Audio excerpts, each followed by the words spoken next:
गीता से, ना कुरान से, ना अल्लाह से, ना भगवान से। देश चलेगा तो सिर्फ बाबा साहब के संविधान से।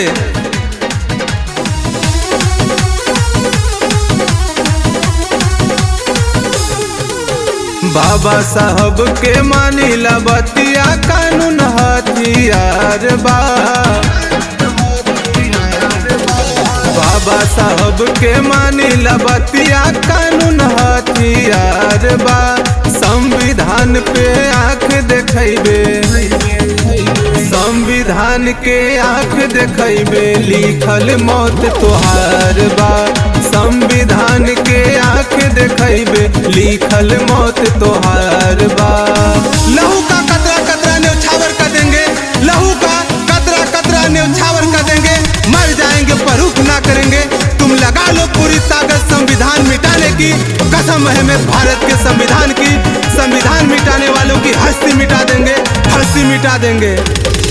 भारत देशवा के लजिया बचैले, पिएला पानी गले टाई पहिरैले।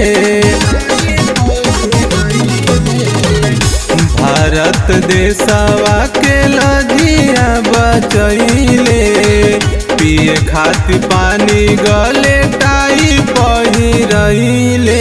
कहला पजदी नहीं मनबे, काटब हथियार बा। संविधान के आँख देखेबे, संविधान के आँख देखेबे, लिखल मौत तोहार बा। संविधान के आँख देखेबे, लिखल मौत तोहार बा।